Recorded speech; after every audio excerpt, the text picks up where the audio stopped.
как только вы запрашиваете статус беженства, вам, по идее, предоставляется, скажем так, легальный, такой полулегальный статус, право на работу, и вы можете, в принципе, работать в Испании, в том числе открывать, например, аутономы и так далее.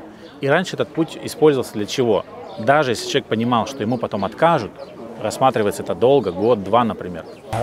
Например, бывают такие случаи, достаточно часто, человек остался без паспорта своей страны.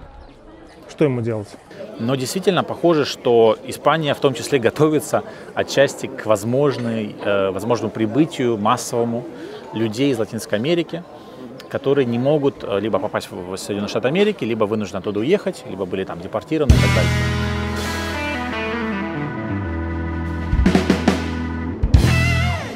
Что происходит с визами, ВНЖ и беженством в Испании? Сегодня с нами эксперт, который знает все нюансы. Денис, привет. Еще раз. Рад видеть вас и зрителей вашего канала. Вот один из самых основных вопрос по переезду по студенческой визе в Испанию. Какие изменения? Да, действительно, как известно, переезд в Испанию по учебе – это один из самых, я думаю, что тоже будет, распространенных основных способов по переезду в эту страну. Но дело в том, что новый миграционный регламент, который вступит в силу уже очень скоро, 20 мая 2025 года, к сожалению, предусматривает ряд ужесточений по некоторым учебным визам. То есть, если раньше можно было относительно просто приехать в Испанию для изучения языка испанского и потом остаться или переделать эту студенческую эстанцию, это называется, это даже не резиденция, это как бы эстанция, виза, на ВНЖ. Более того, раньше можно было продлевать пребывание по данной визе большое количество раз. И раньше можно было взять сопровождающих лиц, то сейчас, с 20 мая, к сожалению, такой возможности, как было раньше, не будет. И предусматривается, что учебная виза именно по языковым курсам, по курсам изучения испанского языка, будет выдаваться только только на 1 год и с возможностью продления еще на 1 год. Более того, нельзя будет взять с собой сопровождающих, если это мы говорим про курсы. И также право на работу нужно будет запрашивать отдельно. И еще один момент заключается в том, что по истечении курсов испанского языка, в принципе, нужно будет покинуть территорию Испании, то есть автоматического такого какого-то перехода, как раньше, уже не будет. Покинуть территорию Испании в свою страну или можно выехать там, в Андорру, например? Можно выехать, в принципе, в любую страну, но смысл в том, что если мы говорим именно о студенческой визе для изучения языка, то основная цель этого регламента заключается будет в том, что теперь такие заявители рассматриваются исключительно как студенты, то есть цель должна быть только обучение. И по окончанию этого обучения вы должны, по идее, покинуть страну. Поэтому, если вы планируете, опять же, к чему я это говорю, что если вы планируете переехать в Испанию, тут остаться, то вам нужно рассматривать либо студенческую визу по другому основанию, либо рассмотреть вообще другой вариант видов на жительство, которые есть. Вопрос по беженству. То есть сейчас, получается, раньше, люди, которые приехали из Украины, им дается защита, временная защита, а другие люди, которые на самом деле приехали, которым не дается защита, вот с этими людьми как? Действительно, для таких людей, для таких граждан предусматриваются общие основания по беженству, то есть это либо по притеснению вас по политическим мотивам, ориентации, вероисповеданию и так далее. Но одно из, опять же, основных изменений нового миграционного регламента заключается в том, что срок нахождения как просителей беженства, как просителей убежища в Испании, не будет засчитываться в срок для получения, например, оседлости, социальной, рабочей и так далее. В части беженства изменение заключается в том, в новом миграционном регламенте, что срок нахождение как просителя убежища, просителя беженства, не будет засчитываться теперь в общий срок нахождения в Испании для целей получения, например, резиденции по оседлости. То есть вы должны решить сразу, или если у вас существенные действительно есть основания, документально подтвержденные случаи притеснения по политическим, там, религиозным и прочим мотивам в своей стране, именно документально очень важно подтверждение. И вы считаете, что ваш случай, ваш кейс действительно имеет достаточный вес и органами Испании будет рассмотрен как притеснение, документально подтвержденное, тогда вы можете идти по пути беженства. Но если у вас есть хоть малейшее сомнение в этом, и вы хотите использовать вот это нахождение в Испании в качестве просителя беженства, чтобы потом подаваться на оседлость, что раньше так делали очень многие люди. Просто чтобы раньше выиграть время. То есть я понимаю, что раньше люди понимали все равно, что им 99,9% не дадут этого убежища, но хотя бы они это время будут как бы легально. Да, дело в том, что как только вы запрашиваете статус беженства, вам, по идее, предоставляется, скажем так, легальный, такой полулегальный статус, право на работу. И вы можете, в принципе, работать в Испании, в том числе открывать, например, аутономы и так далее. И раньше этот путь использовался для чего? Даже если человек понимал, что ему потом откажут, рассматривается это долго, год-два, например, и больше. Но он, будучи в этом таком пограничном состоянии, работал, делал отчисления в Seguridad Social, да, в социальный фонд и так далее, находился легально. А он в дальнейшем мог этот срок нахождения зачитывать, использовать для получения именно оседлости. То есть он показывал, вот у меня, например, 3 года, там, сейчас будет 2 года, да, и так далее. Вот у меня там, например, отчисления, вот я работал, и человек уже шел по оседлости. Сейчас же регламент четко говорит, что чтобы избежать как раз вот этой ситуации, нужно определяться уже, как говорится, на берегу. Или ты идешь по беженству, или ты, если ты не можешь получить ВНЖ как бы легальным способом изначально, хотя тоже есть варианты, на самом деле, не нужно прям тоже их все отбрасывать. Всегда нужно смотреть конкретную ситуацию. Бывает так, что люди не знают, но на самом деле они могут претендовать на тот или иной вид на жительство изначально. Вот. Но, тем не менее, если человек выбирает путь приехать как турист, остаться и потом легализироваться по оседлости, то не нужно подавать тогда на беженство, как раньше. То есть вы должны понимать, что пока вас будут рассматривать как просителя беженства, этот срок вы потом не сможете зачесть в оседлости. То есть вы потеряете это время. Вам нужно потом заново, после отказа, или когда вы сами откажетесь, или вам придет отказ, например, из органа, или вы обжалуете, и пришел отказ на эту жалобу, например, да, вам опять нужно будет набирать эти 2 года, как сейчас общий срок оседлости, 2 года для возможности претендовать уже на оседлость. Ну, я так понимаю, я понимаю, что вот это сделано для того, чтобы просто отсечь эти 99%, которые просто ждали официально. Просто теперь этих людей заставляют реально думать, что ты сказал, что получают вообще единицы. Да, это на самом деле, если посмотреть статистику, там буквально меньше процента на самом деле, потому что это должны быть настолько весомые основания. Какой пример, чтобы, знаешь, понимать, что ты, я не знаю, ты какой-то политический деятель, да, оппозиционер, там, известный. Если вы признанный, скажем так, оппозиционер, в том числе известный там в Испании, потому что бывает так, что Испания далеко находится, скажем так, если мы говорим о России, об Восточной Европе, да, Испания больше концентрируется на странах Латинской Америки, понятно, там и так далее. Вот. Мы для них очень такие далекие люди, на самом деле, да, и все, что происходит там, допустим, в России, они это знают, но не настолько детально.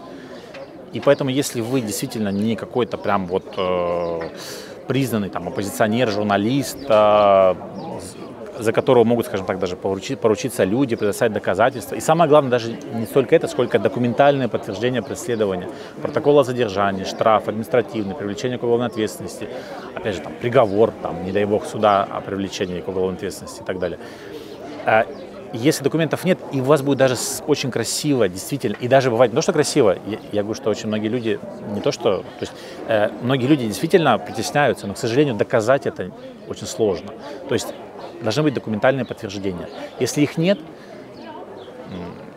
органы миграционные, скорее всего, вынесут отказ. И давай, вот мы привели пример, то, что почти 100% сработает, и что не сработает 100%. Ну, например, там, человек не хочет служить в российской армии. Это будет основанием? К сожалению, с этим ситуация такая, что, к сожалению, это не будет считаться 100% Хотя его же посадят в тюрьму, если он не пойдет, да. Но все равно это не будет. Опять же, я еще раз говорю, что все это очень индивидуально, и нет какой-то единой инструкции, нет какой-то единой политики миграционной, к сожалению, в отношении всех этих событий. Вот. И поэтому, если у вас такая ситуация, ну, наверное, я бы рекомендовал, опять же, учитывая эти новые правила. Раньше я бы рекомендовал, что да, подавайтесь на беженство, там посмотрите. Сейчас вы должны, опять же, сами для себя это решить, насколько это реально. Поймите, что шанс получить беженство, именно статус признанного беженца в Испании, ну, он вот действительно меньше 1%. Другой пример. Люди нетрадиционной ориентации. В России это преследуется, уголовно преследуется. Да. Эти люди, если приезжают сюда, могут рассчитывать на что-то? Здесь как раз больше шансов, потому что, опять же, есть четкая норма, которая дискриминирует этих людей. Вот. Но, опять же, нужно все равно доказать документально факт притеснения.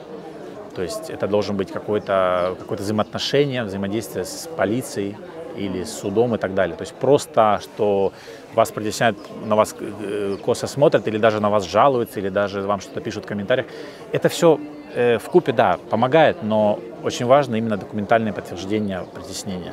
Без них, не потому что испанцы не хотят вам верить, просто они хотят понимать, опять же, отсечь, потому что беженство, оно предполагает, если вам дают этот статус в итоге, это льготный порядок получения гражданства, это определенные социальные льготы и так далее. То есть это очень такой серьезный фильтр, и, конечно, Испания, как, кстати, практически любая другая страна, европейская и так далее, вот в Соединенных Штатах Америки, что сейчас происходит, это очень большой фильтр, сложный, и поэтому... Если только у вас действительно такой тяжелый, серьезный случай с документальным подтверждением притеснения, то да, вы тоже есть риск отказа все равно всегда. Все равно человеческий фактор в конечном итоге. Вот. Но вы можете попробовать. Если же вы просто, вот, даже несмотря на вот эти все ситуации, да, там и армия, и притеснение по половым там, основаниям, но тем не менее, я просто как юрист должен сказать, что вы можете, есть риск потерять это время. То есть, если у вас задача, вот, если вы можете легализоваться по-другому, или вы можете приехать уже по ВНЖ, к примеру, да, то я бы рекомендовал варианты с ВНЖ, опять же, студенческая виза, или там, ну, есть ряд возможностей все равно приехать в Испанию даже сейчас. То, что ты сказал про вот, Соединенные Штаты, сейчас то, что происходит, как ты думаешь, будет какой-то, ну, как-то... какой-то отклик в Европе, вот в Испании на это? Думаю, что, как ни странно, вот этот регламент, не знаю, было ли в головах у людей, которые этот регламент редактировали и принимали, да, разрабатывали вот эти все соображения по поводу Трампа и так далее. Но действительно похоже, что Испания в том числе готовится отчасти к возможному прибытию массовому людей из Латинской Америки, которые не могут либо попасть в Соединенные Штаты Америки, либо вынуждены оттуда уехать, либо были там депортированы и так далее. То есть, опять же, все вот эти нормы, которые ужесточают, в том числе, на мой взгляд, они направлены на то, чтобы этот фильтр вот, въезда в Испанию немножко приподнять, его усилить. Потому что, конечно, многие граждане стран Латинской Америки, у них родной язык испанский, они, естественно, не все, но я думаю, что достаточное количество людей перенаправят свои усилия вместо Америки на Испанию. Вот. И в том числе, опять же, поэтому тема с беженством, там свои тоже есть истории, вооруженные конфликты, и в том числе и в плане вот, мачизма, там, отношения к женщинам и так далее. В Латинской Америке это все по-другому, вот, и так далее. Поэтому в том числе, да, я думаю, что стоит ожидать прибытия в том числе вот, граждан стран Латинской Америки. Например, бывают такие случаи, достаточно часто, человек остался без паспорта своей страны. Что ему делать? Смотрите, ну, мы понимаем, о каких странах, скорее всего, идет речь. Я даже когда общаюсь с коллегами из вот, Латинской Америки, юристами, адвокатами, мне иногда они не понимают, о чем речь, потому что, как правило, кроме Венесуэлы, в целом в мире склонны в консульствах своей страны выдавать паспорт человеку. Но к сожалению, бывает так, что паспорт по тем или иным причинам получить невозможно. Я говорю о паспорте вашем национальном, вашей страны. Например, паспорт России, Беларуси и так далее, Украины. Это может по разным причинам. Либо вам вообще отказывают в приеме, либо у вас заканчивается паспорт, вы не можете его продлить. И тогда что делать в такой ситуации? В Испании есть такая фигура юридическая, да, возможность получить так называемую cédula de inscripción, то есть такой как листок записи иностранного гражданина в Испании. То есть, в принципе, если вы сможете доказать, что вам отказывают в получении вашего, в реновации, в продлении вашего паспорта национального в Испании, вы можете попробовать получить документ. Он выглядит как такая серая книжечка, там даже есть герб Испании, Испания написано, но указано, что это не фотография. Да, там все ваши идентификационные данные, но там специально будет указано, что это не является паспортом именно Испании. То есть это документ, который Испания вас признает вот в качестве конкретного идентификации человека. Да, идентифицирует вас. Но прав никаких нет, ты также остаешься нелегалом. Нет, ты можешь оставаться также нелегалом, но это дает тебе возможность, опять же, например, если вы, заменяет вам паспорт. То есть, по сути, вы можете с просроченным этим паспортом... Но на работу ты не можешь устроиться. Нет, это не дает вам прав никаких в плане именно легального статуса. А перелетать можешь ты? Вот лететь, я не знаю, в какую-то страну, где нужен вот... Есть, опять же, есть риск, что вас могут все равно депортировать. То есть это не является основанием для нахождения в другой стране. В Испании тоже это не является непосредственным основанием для нахождения. Это не ВНЖ, это не паспорт Испании, не ВНЖ, не беженство. Это просто документ, который вам заменяет ваш внутренний паспорт в Испании. То есть вы хотите подаваться, например, на оседлость. Или вы хотите продлевать вашу резиденцию, если у вас есть, к примеру. И у вас бывает так, что есть резиденция, но паспорт человек не может получить по тем или иным мотивам. То этот документ вам заменит паспорт. То есть вам... можно будет его использовать. Ты знаешь, вот все важное кроется в нюансах. Ты сказал, что если вы сможете доказать, что вам не отказывают, а как раз органы этого доказательства тебе не дают.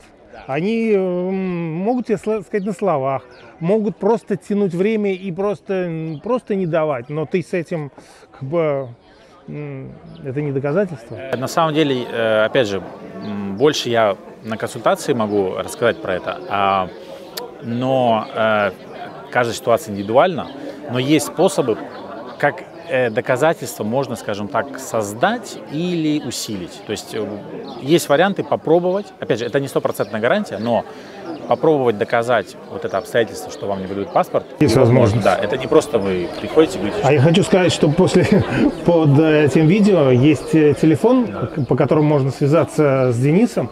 И вот о чем он сейчас утаил. Нет, я рассказываю в общих словах, да. В общих словах, понятно. А он вам расскажет уже в вашем случае конкретно. Вы скажете, что у вас стряслось, и он вам подскажет уже так вот персонально. Да. Денис, вот, конечно, сейчас, вот в наше время, чтобы приехать в Европу, скажем, в Испанию, да, намного сложнее получить визы, и трудовые практически невозможно, но и туристически очень сложно.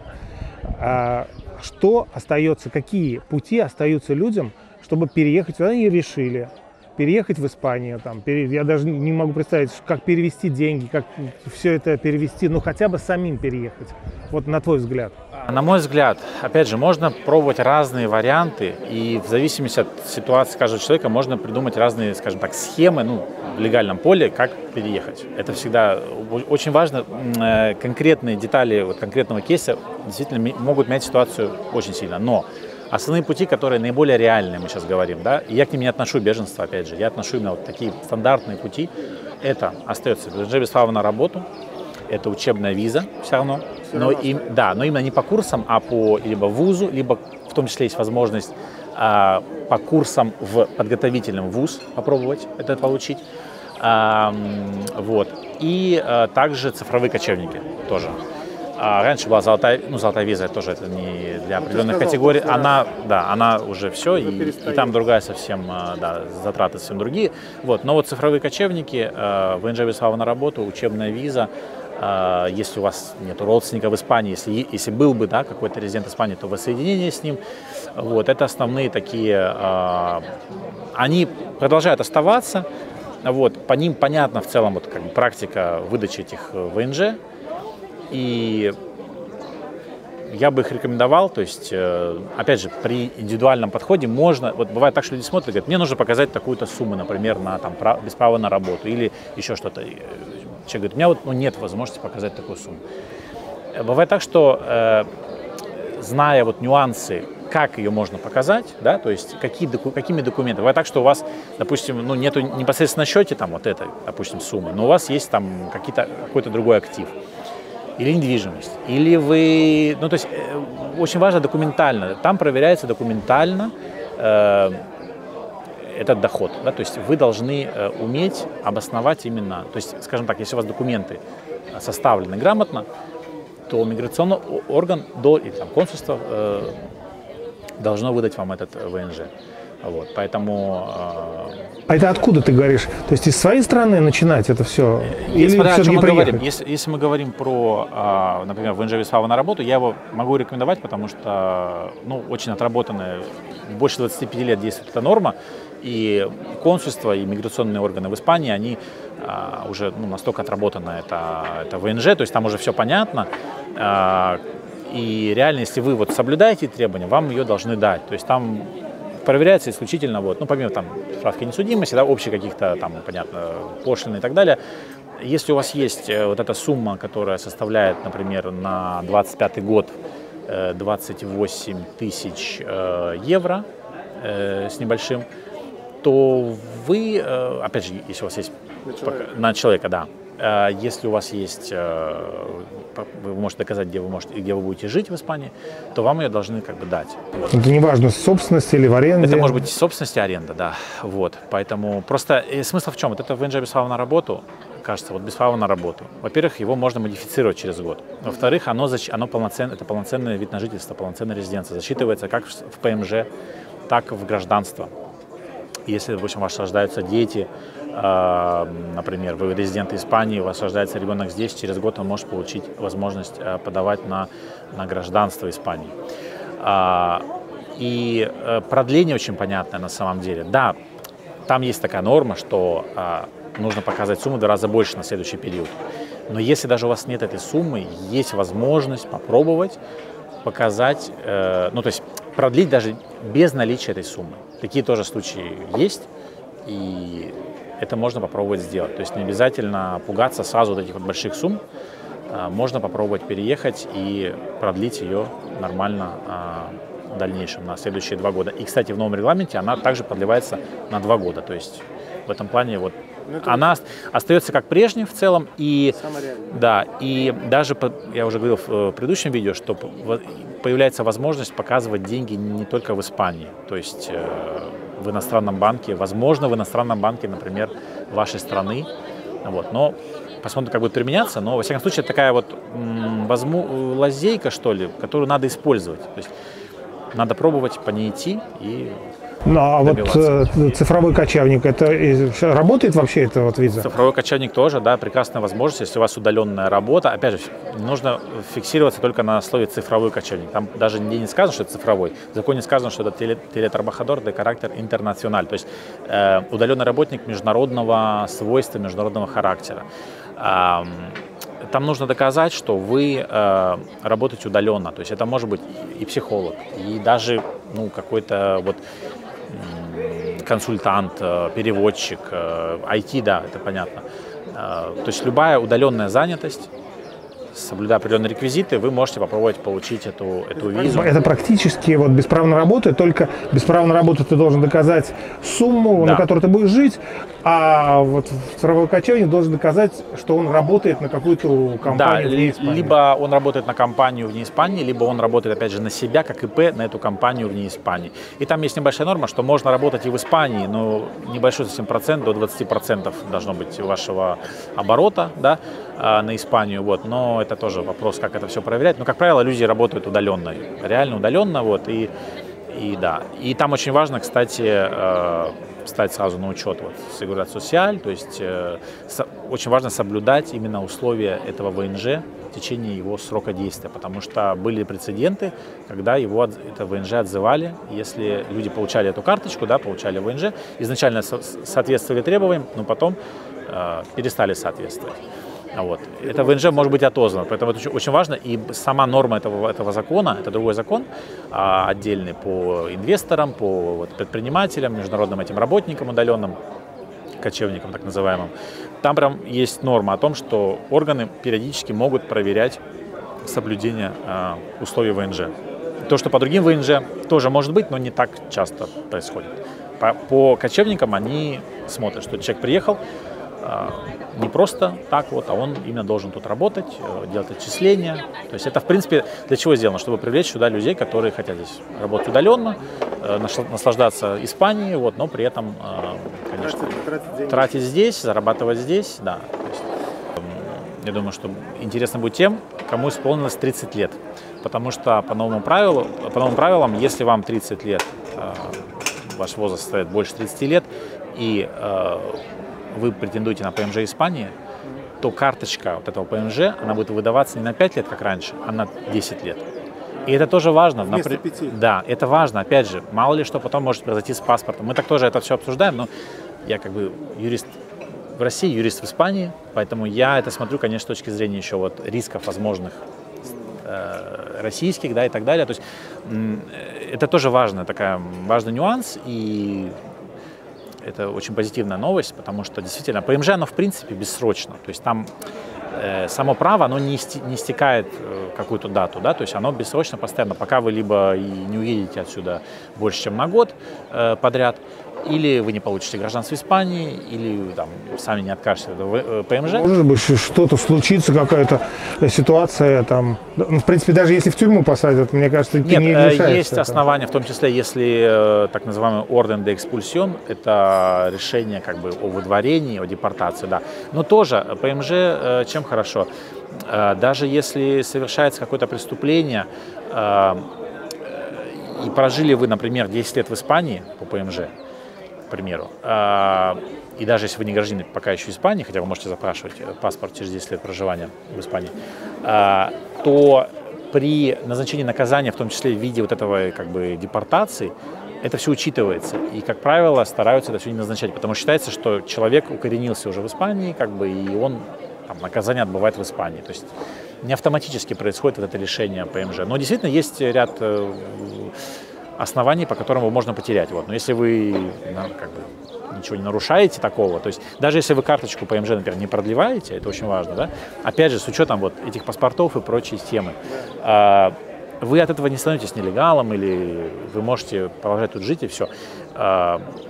Вопрос может быть с банком, да, актуализировать это все, ну, могут попросить подгрузить новую карточку в приложении, еще где-то, но в принципе, если вас полицейский, например, остановит и скажет, у вас просрочено ПМЖ, даже год, два, три, он вас никуда не выгонит, он скажет, иди получи новую карточку, может там выписать штраф за то, что вы это не сделали, вот. Но если у вас уважительная причина, то вы тоже это можете предъявить, вот. Но это право бессрочно, но сама карточка, вот с 20 мая тем, кому 30 лет, именно на 10, да, карточка ПМЖ на 10 лет, это очень тоже такой, ну...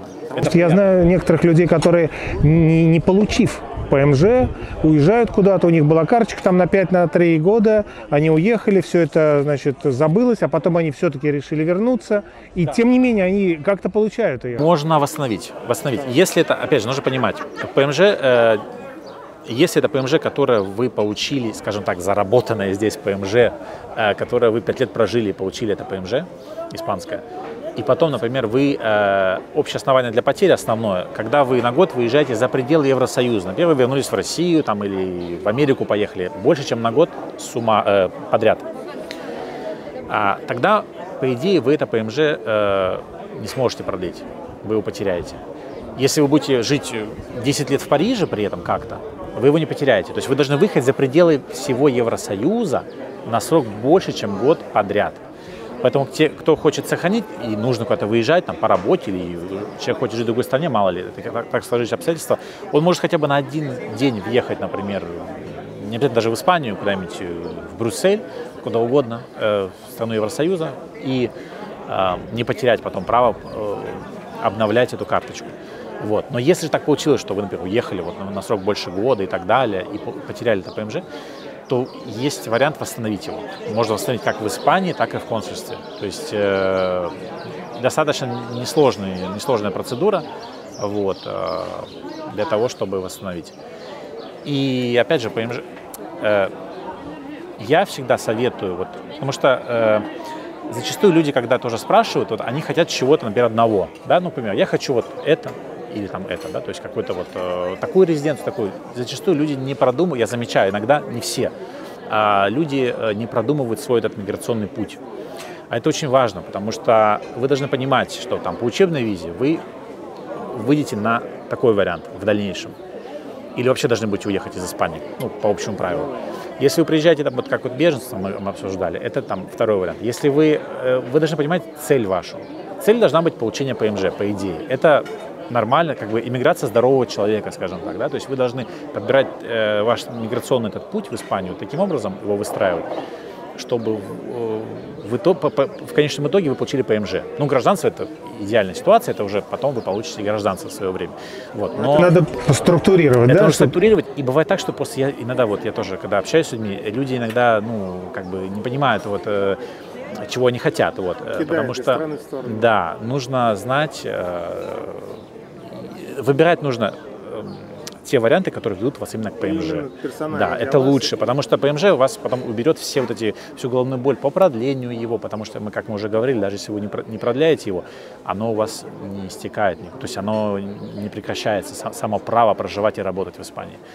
Только пластиковая карточка сама нужно будет реновировать. Вот. И так далее, то есть вы должны стремиться, ну, как бы, ПМЖ. Вы его получите не сразу, да, вы должны выбрать тот путь, по которому он вас приведет именно к этой ситуации. Денис, большое спасибо за сегодня. Вопросов вот у меня записано очень много, и я призываю всех, пожалуйста, задавайте ваши вопросы в комментариях, либо какие-то вопросы, которые лично хотите поговорить с Денисом, пишите вот по этому WhatsApp, он получит и с вами уже свяжется персонально, с вами поговорит. Давай, в следующий раз мы поговорим уже о следующих вопросах, которые записаны, да, и которые, возможно, придут. Да. Большое спасибо. Все. Всем удачи.